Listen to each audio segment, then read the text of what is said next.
The email landed at 3:02 a.m. Subject line, decision. I already knew. We've decided to move in different direction. 3 months of proposals, late night slides, making sure every number told a story, and poof, that contract would have covered a quarter of my rent for the year. Maybe your version isn't a contract. Maybe it was a breakup text, the investor saying pass, the lab result, the silence after you put your heart into something, the sink in your stomach like the floor just fell out from under your life.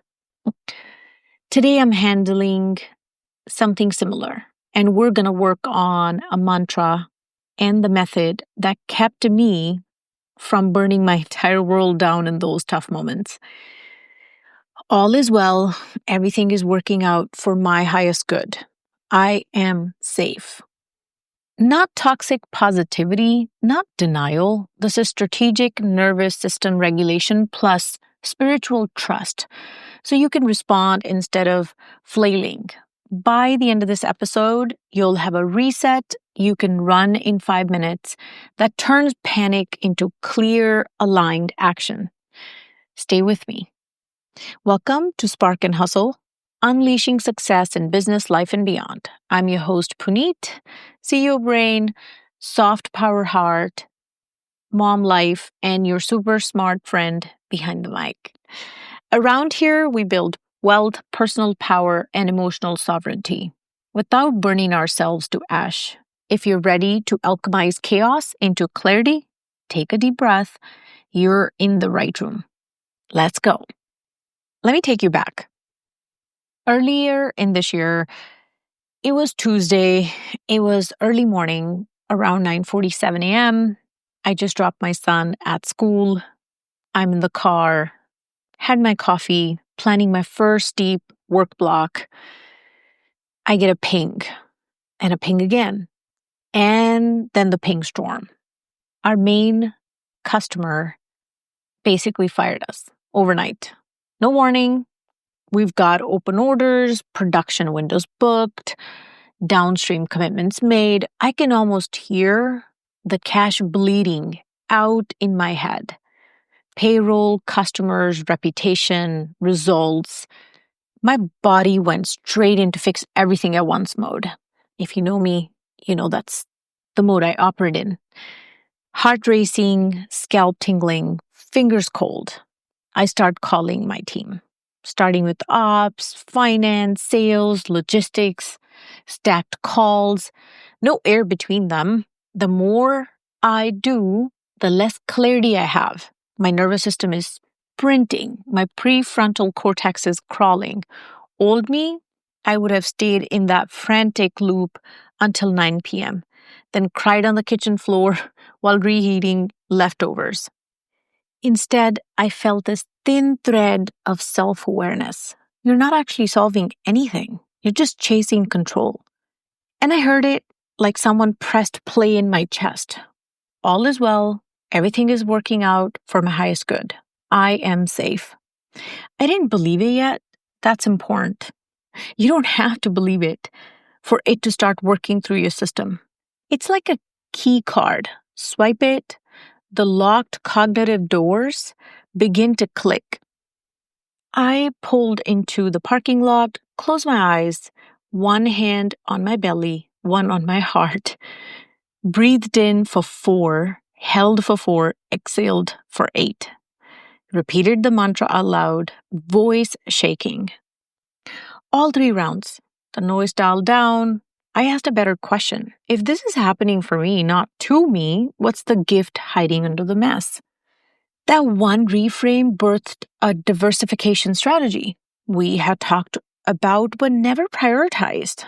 Fast forward, we recruited more customers, different mix, higher margin, reduced the risk, went after the lower cost model we had built. We scaled faster, commercialized faster, all in the same 6 months. Crisis didn't magically feel good, but it became useful. That's the shift we're going to wire into you today. Biology isn't biased, it's protective. When something unexpected breaks the pattern, your amygdala slams the red alert button. Cortisol, adrenaline, your body is prepping you to run or fight. That whole fight or flight thing we talk about. Not build a spreadsheet or write a nuanced email. Blood flow shifts away from long-term reasoning. Your perception narrows. That's why in the moment, it feels like the single setback, my entire future collapsing. The false equivalence, which is discomfort, means it's dangerous, right? Discomfort equal danger. Most of us were conditioned, especially high achievers, to equate not in control with not safe. So your body acts like the failed pitch equals tiger in the room. Physically, you're in a chair sipping coffee. Internally, you're crouched behind a rock. Your brain wants closure. It runs worst case scenarios, hoping one will prepare you. But rehearsing disasters only entertains that neural pathway. Repetition is rehearsal. So we deliberately interrupt the loop with a patterned phrase. Why does this mantra work? Phrase has its functions, right? The first part is all is well. It halts escalating narrative, anchors to present, invites scanning for neutral facts. Everything is working out. That is pointing your attention forward. It primes reticular activating system to notice opportunities, not just threats. For my highest good, it reframes loss as reroute, reduces existential resistance, introduces meaning. I am safe directs reassurance to limbic system. Safety cue invites parasympathetic activation. Notice none of these deny reality. They sequence your state. Calm first, clarity next, then action after. Also, trusting an intelligent reroute prevents you from throwing good energy after bad just because your ego is insulted. Slow exhale, longer than inhale, stimulates the vagus nerve, your brake pedal. Speaking engages motor plus auditory circuits, creating a loop that holds focus inside the mantra long enough to override catastrophic scripting. You might still feel shaky after the first round. That's fine. Our aim is reduction of panic, not instant peace. 20% less frantic is already a radical better decision environment. So here's 5-part loop. I love making these phrases. This one is called Pause, Speak, Empowered Inquiry, Strategic Action, Lesson Capture. PSESL. First one is pause and breathe. This is a 60 to 90 seconds. And again, I'm not giving you anything longer than a minute and a half because that's what works for me.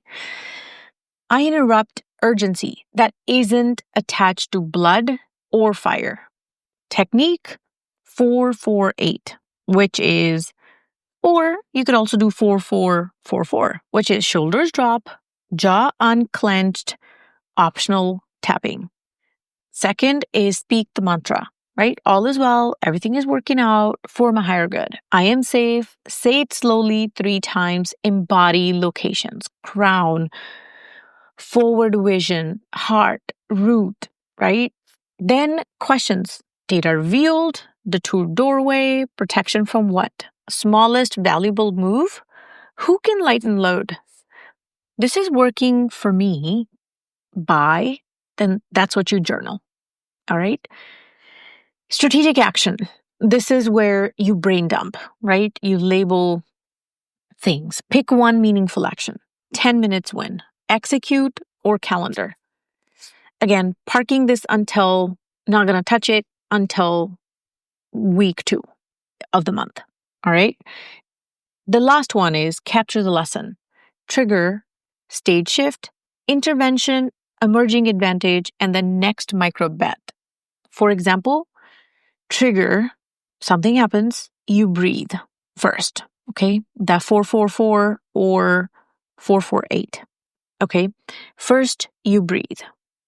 Then you say the mantra. Then you inquire. Then you take action. And then you take the lesson from it. And then you repeat as needed, right? So I know it sounds like a lot, but it's not a lot.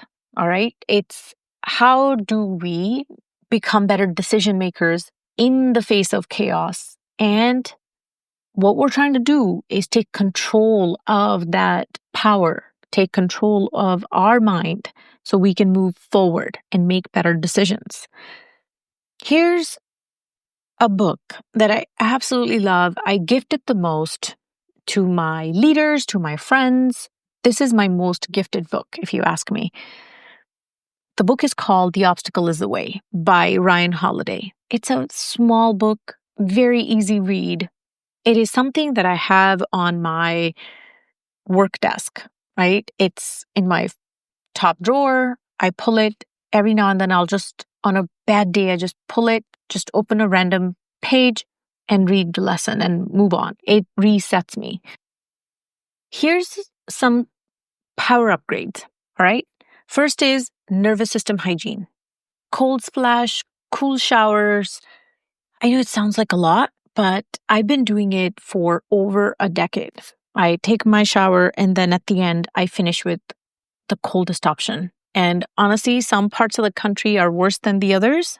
Trust me, this is the easiest thing to do. It helps you also rebuild your energy and strength, and you don't need coffee in the morning. I used to travel all different time zones. This was what I needed. I didn't need coffee. I was ready to go. And then also you could do environmental anchors, which is you could have a mantra on your lock screen. I'm not a big fan of that, but I do see people do that and it makes a lot of sense to them. I'm all for whatever works for different people, right? The other one is social mirrors. Mantra pact, right? Language shift to my body is activated. So look at yourself, say those things to yourself. It's super weird, but it works. Outcome journaling. Detour wins. You log them. You put the date. You put what triggered you. What's the upside of what has happened? What action are you going to take? And then resilience, right? Another one is pre-commitment ritual. Run reset before big meetings, pitches, that whole 90-second check-in that we talked about in the last podcast. If you haven't listened to it, definitely go back and listen to that one. Other one is energetic boundaries. 90-minute edge rule before drastic decisions. This I am working on. I can be very decisive, which is a gift and a curse when it comes to business.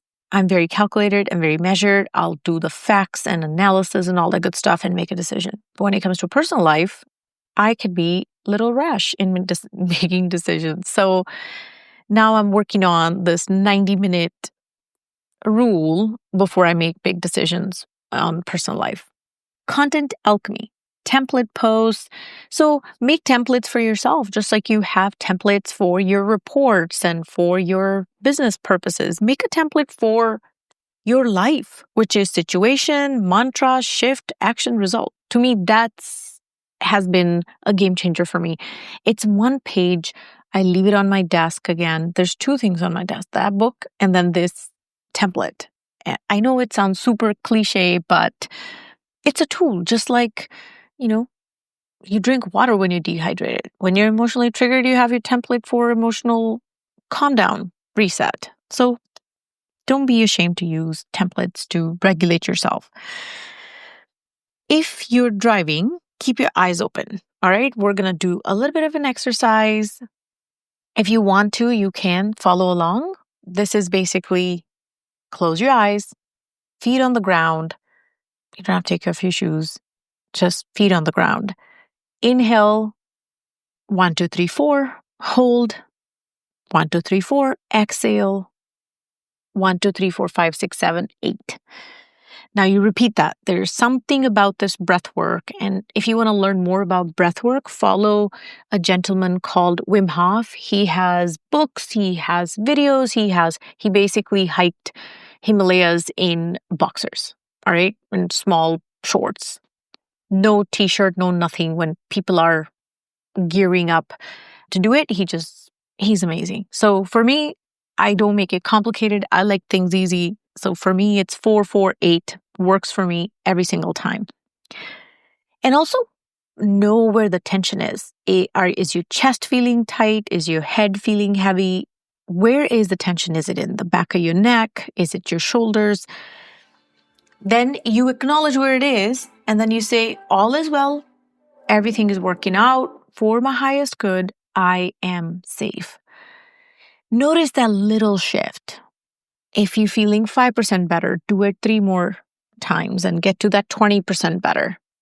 All right. It's not going to be 100% ever if it's a really high stake situation, but that's okay. We're trying to be a little bit better. So we're in the better decision-making mental frame. All right. Chaos will happen.